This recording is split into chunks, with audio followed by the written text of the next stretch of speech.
मुझे कोई कंजम्पशन बता दीजिए जो कार्बन इंटेंसिव नहीं है।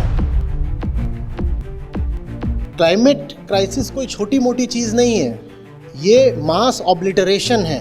60 के दशक में दिल्ली की सड़कों पर एम्बेसडर और प्रीमियर पद्मिनी चलते थे और वो बहुत तरीके से पॉल्यूटिंग थे। आज का जो इंजन है वो उस समय के एम्बेसडर से कहीं कम पॉल्यूशन करता है ना। दिल्ली आज कम पॉल्यूटेड है क्या? पर व्हीकल एमिशन अगर 50% भी गिरा और नंबर ऑफ व्हीकल्स 500% बढ़ गए तो नेट एमिशन क्या हुआ? सोलर पैनल्स होते हैं बड़े बड़े, हम बोलते हैं the cleanest energy is solar. की रिसाइकलिंग कैसे होगी? कांच होता है वो, and there can be no technological solution. It's a problem of human ignorance and greed. और जब तक ये फिलॉसफी ऑफ लाइफ ठीक नहीं करी जाएगी, हम खुद को बस बहाने देते रहेंगे, झुनझुने बजाते रहेंगे। मैं किसी साधु सन्यासी की तरह आपको उनको छोड़ने को नहीं बोल रहा हूँ कि ग्रीन कार्ड छोड़ दो, पासपोर्ट छोड़ दो, पैसा छोड़ दो, नौकरी छोड़ दो, परिवार छोड़ दो। तुम्हें जो कुछ भी चाहिए, क्यों चाहिए, किसके लिए चाहिए? क्या हुआ भाई, तूने क्यों शादी कर ली? और क्या करता?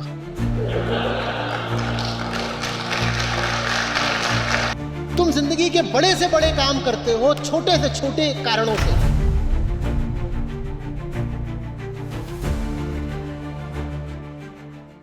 नमस्ते सर।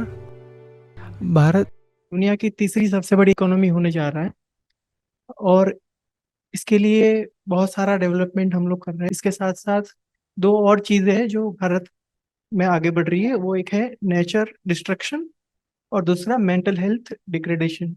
तो मेरा सवाल ये है कि क्या ये तीनों के आपस में कोई कनेक्शन है? क्लाइमेट क्राइसिस की वजह से मेंटल हेल्थ में क्या इम्पैक्ट पड़ सकता है? ये मेरा सवाल। एक ही चीज़ तो है तीनों, जिसको हम इकोनॉमिक ग्रोथ बोलते हैं। वो ग्रोथ इन कंजम्पशन ही तो है ना।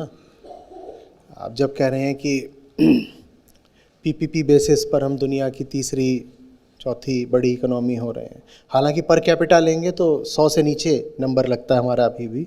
पर इस प्रश्न के लिए मान लेते हैं कि आर्थिक तरक्की हो रही है। तो आर्थिक तरक्की से हमारा आशय क्या होता है? जब भी हम बोलें इकोनॉमिक ग्रोथ तो मतलब क्या होता है? कंजम्पशन, और कंजम्पशन माने कार्बन। आप मुझे कोई कंजम्पशन बता दीजिए जो कार्बन इंटेंसिव नहीं है। अगर तरक्की की, वेलफेयर की हमारी परिभाषा ही कंजम्पशन है तो तरक्की का मतलब ही होगा तबाही। क्लाइमेट क्राइसिस कोई छोटी मोटी चीज़ नहीं है। जो लोग यहाँ पहले से हमारे साथ हैं उनको पता होगा, जो आईआईटी कम्युनिटी से हैं उनको भी पता होना चाहिए। ये मास ऑब्लिटरेशन है, ये कोई माइनर इनकन्वीनियंस नहीं है कि थोड़ा सा टेम्परेचर बढ़ जाएगा तो कोई बात नहीं, हम थोड़ा सा एसी एडजस्ट कर लेंगे। हम बात कर रहे हैं मास एक्सटिंक्शन ऑफ स्पीशीज़ की। और ये भी नहीं कि वो आगे होगा, वो पिछले 50 साल से शुरू हो चुका है। हम कई बार बोल चुके हैं कि हमने पिछले 50 साल में ही दुनिया की आधी से ज़्यादा स्पीशीज़ हमेशा के लिए मिटा दी हैं। और वो सब मैन मेड है, हमने करा है, अपने आप नहीं हुआ है, एंथ्रोपोजेनिक है। वो सारा कार्बन कहाँ से आ रहा है? वो सारा कार्बन कंजम्पशन से आ रहा है। तो जिसको आप इकोनॉमिक ग्रोथ बोलते हो, that will definitely result in climate crisis. कोई ये बोल सकता है but there can be consumption without carbon mediated by technology. आप मुझे बताओ कौन सी टेक्नोलॉजी है जिसमें कंजम्पशन हो जाए पर कार्बन ना हो? बताओ कौन सी टेक्नोलॉजी है? हम जिसको ग्रीन एनर्जी बोलते हैं, हम जिसको रिसाइकलिंग बोलते हैं, उन सब के बारे में आप थोड़ा रिसर्च पढ़ोगे तो आपको पता चलेगा पॉसिबल नहीं है। पॉसिबल नहीं है कि आप कंजम्पशन करो और फिर भी एमिशन ना हो। एक दो आपको उदाहरण देता हूं, आप बैठिए प्रदीप। 60 के दशक में दिल्ली की सड़कों पर एम्बेसडर और प्रीमियर पद्मिनी चलते थे, ठीक ठीक। और वो बहुत तरीके से पॉल्यूटिंग थे। उसमें से जो ख़राब वाली गैसेस होती हैं NO2, SO2, CO2 ये सब भी खूब हैं, और साथ ही साथ जो सूट होता है पार्टिकुलेट मैटर वो भी खूब आ रहा था। आज के जो एमिशन लेवल्स हैं BS6 वगैरह, इससे कई गुना ज़्यादा एमिशन करती होगी तब की एम्बेसडर, करती होगी नहीं करती होगी? करती होगी, ठीक है। फिर हमने तरक्की की, हमने कहा देखो टेक्नोलॉजिकल प्रोग्रेस करी है, आज का जो इंजन है वो उस समय के एम्बेसडर से कहीं कम पॉल्यूशन करता है ना। तो दिल्ली आज कम पॉल्यूटेड होगी, आज दिल्ली कम पॉल्यूटेड होगी क्योंकि BS6 वगैरह का हमने लगा रखा है, NGT ने बहुत सारी शर्तें लगा रखी हैं। दिल्ली आज कम पॉल्यूटेड है क्या? क्योंकि हम ये समझ नहीं रहे हैं कि ह्यूमन ग्रीड ऐसी है कि आप चीज़ को जितना ज़्यादा नीचे लेके जाओगे in terms of technological efficiency, उसका कंजम्पशन कई गुना तो बढ़ जाएगा ना। पर व्हीकल एमिशन अगर 50% भी गिरा और नंबर ऑफ व्हीकल्स 500% बढ़ गए तो नेट एमिशन क्या हुआ? और हम खुश होते रहते हैं कि इलेक्ट्रिक व्हीकल्स आ गए हैं, एमिशंस कम हो जाएगा। और इलेक्ट्रिक व्हीकल को जब उसकी एंटायर लाइफ साइकिल पर देखो तो पता चलता है कि the gains are either nominal और निगेटिव। सोलर पैनल्स होते हैं बड़े बड़े, हम बोलते हैं the cleanest energy is solar, और ये हमने कभी देखा ही नहीं कि ये जो इतने बड़े बड़े सोलर पैनल बनेंगे इनकी रिसाइकलिंग कैसे होगी। कांच होता है वो, क्या करोगे उसका? कुल मिला के बात यह है कि तुम्हारी जो एनर्जी एपेटाइट है वो तुम जिस भी तरीके से पूरी करोगे वो तरीका पॉल्यूटिंग ही होगा। इलेक्ट्रिक व्हीकल्स की बैटरीज का क्या करने वाले हो? और जब आप कहते हो कि एक व्हीकल बन रहा है, चाहे वो इलेक्ट्रिक व्हीकल ही हो, तो उसके प्रोडक्शन में जो कार्बन एमिशन होता है, कोल, आयरन, स्टील, ये तो हम समझते ही हैं ना, या ये भी नहीं होता इलेक्ट्रिक व्हीकल में। लेकिन हम खुद को धोखा देने में महारत हासिल करें, मास्टर्स एट सेल्फ डिसेप्शन। हम खुद को बताते हैं that the problem of climate change is a technological problem. It is not a technological problem. There can be no technological solution to the problem of climate change. It is not a problem. It's a disaster. It's a disaster we are in middle of. And there can be no technological solution. It's a problem of human ignorance and greed. And that's where it has to be addressed. बार बार बोल रहा हूं कि climate crisis का सिर्फ spiritual solution हो सकता है, technological solution नहीं हो सकता। ये बात हमें नहीं समझ में आ रही। हम सोच रहे हैं नहीं बेहतर टेक्नोलॉजी ले आ देंगे, ये कर देंगे, वो कर देंगे। आप जो भी टेक्नोलॉजी ला रहे हो उसका एंड टू एंड इवैल्यूएशन करो तो पता चलेगा वो और ज़्यादा बुरी है, और वो इवैल्यूएशंस हो चुके हैं, वो सारा नॉलेज पब्लिक डोमेन में है। प्रॉब्लम ये है कि जो हमारी फिलॉसफी ऑफ लाइफ है वो बहुत बुरी है। ये जो बाहर का क्लाइमेट हमें इतना ख़राब दिखाई दे रहा है उसकी वजह भीतर का क्लाइमेट है, और जब तक ये फिलॉसफी ऑफ लाइफ ठीक नहीं करी जाएगी हम खुद को बस बहाने देते रहेंगे, झुनझुने बजाते रहेंगे, कभी सोलर एनर्जी के नाम पर, कभी इलेक्ट्रिक व्हीकल के नाम पर, कभी विंड एनर्जी के नाम पर। तो आपने जो तीन चीज़ें बोली, पहला इकोनॉमिक ग्रोथ, दूसरा क्लाइमेट चेंज, तीसरा मेंटल हेल्थ। ये जो तीसरी चीज़ है ये भी क्या है? हमने कहा प्रॉब्लम यहाँ की है, भीतर का क्लाइमेट, यही मेंटल हेल्थ है। बाहर का जो क्लाइमेट खराब है और ख़राब होता ही जा रहा है, और भीतर का जो क्लाइमेट ख़राब होता जा रहा है, ये दोनों एक ही बात है। बाहर का क्लाइमेट ख़राब होता है तो आप उसको नाप लेते हो किस तरीके से कि साहब इतना हो गया, ppm CO2 इतना हो गया, या SPM लेवल्स इतने हो गए, 2.5 10 इतना हो गया, NO2 इतना हो गया, AQI इतना हो गया, या कि ग्लोबल सी लेवल्स इतने बढ़ गए। ये सब आप नाप लेते हो। भीतर जब होता है उसको भी आप नाप लेते हो। कैसे? आप नाप लेते हो कि the incidence of depression has increased in this population segment by so many %। नाप आप उसको भी लेते हो, नाप आप इसको भी लेते हो। जो चीज आप नहीं देख रहे हो वो ये है कि वो आंकड़ा और ये आंकड़ा कोरिलेटेड है। बाहर जो तबाही है और भीतर जो तबाही है, ये दोनों एक हैं और एक ही जगह से आ रहे हैं, और इनका समाधान भी एक ही है, और इनका समाधान है right education. From that right education will come the right governments and frame the right policies. हमारी ज़रूरत है सही शिक्षा जिसमें दुनिया के बारे में भी हमें पता हो क्या चल रहा है और भीतर के बारे में भी पता हो। दुनिया के बारे में तो फिर भी शिक्षा कुछ बता देती है, यहाँ क्या हो रहा है हमारी एजुकेशन हमें बताती ही नहीं है। चाहे वो स्कूल हो, कॉलेज हो, आईआईटी हो, आईएम हो, वॉर्टन हो, कहीं भी मुझे कोई कोर्स मिला नहीं जिसका नाम हो आई। दुनिया के बारे में बता दो, मैं कौन हूं ये मत बताओ तो वही होगा, बाहर भी बर्बादी भीतर भी बर्बादी। ये आई कोर्स चाहिए, और ये आई कोर्स लगातार हो, हर सेमेस्टर में हो।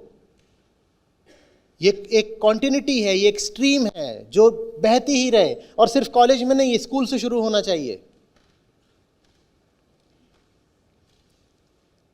हम समझ रहे हैं इस बात को? ये अजीब लगता है क्योंकि हम चाहते हैं कि हमें कोई बड़े सॉल्यूशंस मिलें। हम कहते हैं बड़ी समिट्स होनी चाहिए, पेरिस वाली होनी चाहिए, सीओपीज होने चाहिए, उसके बाद कुछ इसमें से एक टेरिफिक सॉल्यूशन निकलेगा। साहब, इसका जो एक सॉल्यूशन है वो वही है, वो भले ही आपको बड़ा साधारण ऑर्डिनरी लगता हो।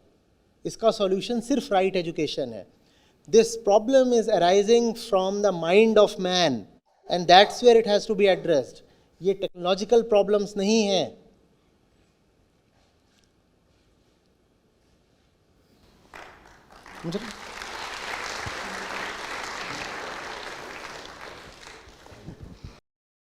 आचार्य जी, मैं एक स्टूडेंट की तरफ से आपसे क्वेश्चन पूछ रही हूँ। आपने जैसे कहा अभी हम नौकरी की चिंता ना करें, ग्रीन कार्ड की चिंता ना करें, लाइफस्टाइल की चिंता ना करें, है ना? तो वास्तव में व्हाट शुड वी डू?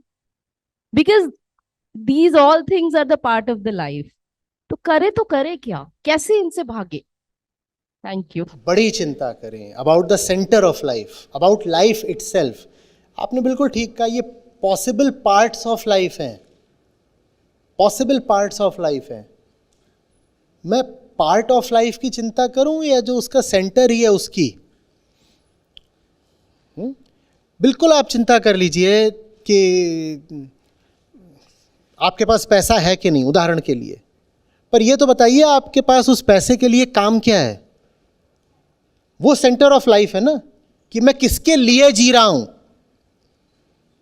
ये चीज अगर ठीक होगी, किसके लिए जी रहा हूं, फिर उसके लिए पैसा अगर इकट्ठा करना है तो करो। पर सेंटर तो पता ही नहीं है कि किसके लिए पैसा चाहिए। पैसा बहुत चाहिए तो करोगे क्या? कुछ नहीं करोगे, वही करोगे जो हर कोई करता है, फूकता है, उड़ाता है, कंजम्पशन है, जिससे कुछ मिलता नहीं है, जिससे सिर्फ एक भीतर चाहत बची रह जाती है कि और कर लूं तो शायद कुछ हो जाए। ये जितनी बातें हैं जिंदगी की, मैं किसी साधु सन्यासी की तरह आपको उनको छोड़ने को नहीं बोल रहा हूं कि ग्रीन कार्ड छोड़ दो, पासपोर्ट छोड़ दो, पैसा छोड़ दो, नौकरी छोड़ दो, परिवार छोड़ दो। मैं ये नहीं बोल रहा हूं। मैं बोल रहा हूं तुम्हें जो कुछ भी चाहिए, क्यों चाहिए, किसके लिए चाहिए, ये पता करो। For what? सब कुछ एक रिसोर्स है, उसका करोगे क्या? ये अपना भाई बैठा है पीछे छोटा, ठीक है? क्या नाम है तुम्हारा? दक्ष। अब दक्ष को मैं बोलूं कि मैं तुझे आईफोन दे रहा हूं, दक्ष की मम्मी है यहां पे, दक्ष के पापा हैं, तो दक्ष के पापा तुरंत क्या बोलेंगे? करेगा क्या? दिक्कत यह है कि हमारा ना बड़े पापा से संबंध थोड़ा हल्का बैठ गया है। तो जब हम बोलते हैं कि हमें आईफोन चाहिए तो कोई पूछने वाला नहीं होता कि करेगा क्या। और यकीन मानिए, कोई आपसे पूछ लेना करेगा क्या, आपके पास कोई अच्छा जवाब होगा नहीं। यहां पर शायद सैकड़ों लोग होंगे, एक रिलेटिवली एलीट ऑडियंस है जो आईफोन रखते होंगे। मैं पूछूं सच सच बताना ऐसा क्या है जो इसमें हो सकता है और साधारण फ़ोन में नहीं? आपके पास जवाब होगा नहीं, कोई बहाना होगा, नहीं ये है, नहीं वो है, ऐसा है वैसा है, समथिंग समथिंग, कोई सही कोई अच्छा जवाब होगा नहीं। नहीं मना करा जा रहा कि आप 2 लाख वाला फ़ोन मत लो, पूछा जा रहा है इसका। और जिस दिन जिंदगी में कोई माकूल वजह मिल जाए उस दिन 10 लाख वाला खरीदो, कौन रोक रहा है? पर वजह है क्या? वजह जब आएगी ना तो नचाएगी। वजह ये नहीं कहेगी कि अभी पता नहीं चल रहा है। सरदर्द होता है तो कैसे पता चलता है? इश्क होता है तो कैसे पता चलता है? पता चल जाता है, वो नचा देती है चीज़। कैंसर होता है तो कैसे पता चलता है? वो नचा देती है चीज़। जिंदगी में जब वो चीज़ आ जाए फिर वो कुछ करवाए तो करो, कुछ करने को नहीं है इसलिए जॉब कर रहे हैं।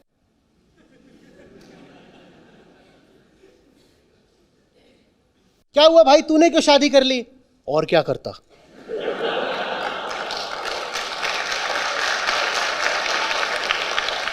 नहीं, ये जवाब है, ये जवाब है। यहां जितने शादीशुदा लोग बैठे हैं दिल पे हाथ रख के बोलें, कोई वजह थी?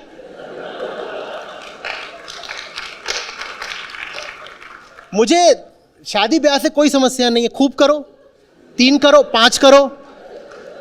मैं पूछ रहा हूं क्यों करो? कोई वजह तो बता दो। एक बता रहा है कि वो 3 BHK में रहता था, 3 लोग थे हम, 2 की हो गई, भूत घूमते हैं घर में और तीनों का किराया भी मुझे देना पड़ता है। वो दोनों तो निकल गए तो मैंने भी कर ली। एक बोले नहीं मैं नहीं करूंगी, तो छोटी बहन वो लाइन में पीछे है ना, उसकी कैसे होगी? तो मैंने पहले कर ली क्योंकि उसका बॉयफ्रेंड जल्दी कर रहा था। छोटी बहन का बॉयफ्रेंड जल्दी कर रहा था क्योंकि छोटी बहन ने बोला हुआ था शादी से पहले सेक्स नहीं हो सकता, तो बॉयफ्रेंड बोल रहा था फिर शादी ही कर लेते हैं, तो इसके लिए बड़ी बहन ने शादी कर ली।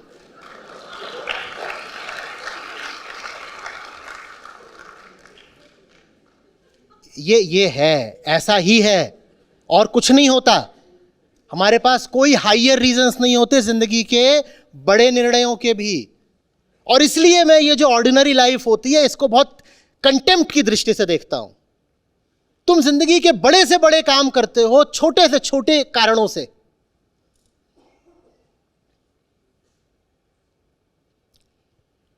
इतना बड़ा तुमने फैसला कर लिया, ये क्यों पैदा किया? एक तो था पहले से, दूसरा नहीं वो एक दिन बोल रहा था आई एम सो लोनली, तो तुमने दूसरा पैदा कर दिया। ये रीजन है, ये वजह है, हम इसको लॉजिक बोलते हैं। सही वजह हो तो पहाड़ तोड़ डालो, आसमान पे चढ़ जाओ, नदी में डूब जाओ, कुछ भी करो, असंभव को करके दिखा दो। उसके पीछे कोई सही कारण तो हो। ऐसी जिंदगी जिसमें बड़े से बड़े काम के पीछे कारण छोटे से छोटा भी नहीं है, इस जिंदगी को क्या बोलें? जेई की तैयारी क्यों कर रहे हो? क्योंकि सब अच्छे बच्चे यही करते हैं। ये क्या वजह है? ये वजह मेरी भी थी, इसलिए मैं जानता हूं वजह ये होती है। 10वीं में बोर्ड टॉप कर दिया तो अब क्या करोगे? अच्छे बच्चे, ये सन 95 की बात है, सारे अच्छे बच्चे IIT जाते हैं। ठीक, मेरे पास एक और थी, मेरे घर एक किताब आती थी कंपटीशन सक्सेस रिव्यू, उसमें सारे IAS टॉपर्स के इंटरव्यू होते थे और सारे IAS टॉपर्स 70% उनमें से वो IITian होते थे। मैंने कहा IAS बनना है तो IIT अच्छा जगह है। तो जेई इसलिए लिख रहे हैं क्योंकि UPSC लिखना है 4 साल बाद। ये कोई वजह है? पर ऐसी ही वजह होती है हमारे पास। पर मुझे समय रहते थोड़ा होश आया, मैंने कहा इन वजहों पे तो जिंदगी नहीं चलाऊंगा ना। अब ये सब मिल भी गया है तो भी सिर्फ इसलिए इसको नहीं ढोऊंगा कि मिल गया है। कोई चीज व्यर्थ में अगर मिल भी गई हो तो क्या इसलिए उसको लेकर के फिरता रहूं क्योंकि मिल गई है? मिल गई होगी, मैंने नहीं मांगी, अब दिख रहा है कि मेरे लिए नहीं है तो नहीं है तो नहीं है। जब भी पता चले कि जिंदगी बेवजह है, पूछो अपने आप से अगर जिंदगी ही बेवजह है तो बचा क्या रहा हूं? थोड़ा अपने लिए तो कम से कम कुछ लालच होना चाहिए ना। बहुत समझ के बोल रहा हूं शब्द लालच, और सब चीजों के तुम लालच कर देते हैं, जिंदगी का लालच नहीं करते। जिंदगी यूं ही व्यर्थ बहती जाए,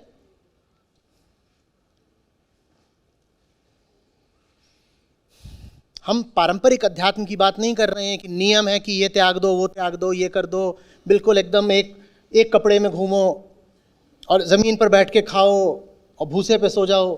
हम वो नहीं बात कर रहे हैं। मैं तो कह रहा हूं तुम चांद पे चढ़ जाओ, लेकिन उसके लिए सही वजह ढूंढ के लाओ। और अगर सही वजह नहीं है तो 1 इंच भी मत हिलो ना। केमिकल हो क्या, या लाश हो कि किसी ने धक्का दिया चल पड़े, या खड़े थे पीछे से वो फूफी आई बोली शादी कर लो तो कर ली।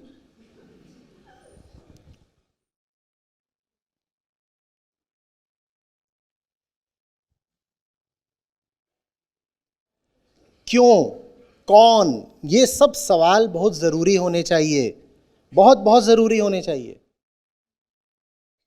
और जिसकी जिंदगी में ये सवाल जरूरी नहीं है वो जी ही नहीं रहा।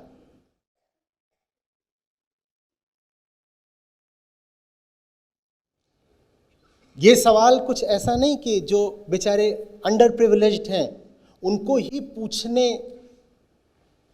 की लग्जरी नहीं होती। जो प्रिविलेज्ड क्लास है वो भी कहां पूछती है, कहां कुछ। क्यों घुसे थे आईटी में? क्योंकि साहब सब घुसते हैं। अब उसके बाद कह रहे हैं कि अब म्यूजिक बहुत अच्छा लगता है पर म्यूजिक में जा नहीं सकता। क्यों? क्योंकि मैं इंजीनियर हूं ना। तो माने इंजीनियर होना गुलामी हो गई। हम समझते हैं कि इंजीनियर होना तो लिबरेशन होना चाहिए। आपके पास कोई अच्छी चीज आई है उसका तो एक लिबरेटिंग इफेक्ट होना चाहिए ना। उसकी जगह आप बोल रहे हैं मैं नहीं जा सकता म्यूजिक में। क्यों नहीं जा सकते? क्योंकि मैं इंजीनियर हूं, क्योंकि मैं इंजीनियर हूं। लोग मुझसे इल्जाम की तरह कहते हैं यही सब करना था तो 3-3 सीटें क्यों खराब करी, आईटी, आईएएम, यूपीएससी क्यों खराब करी?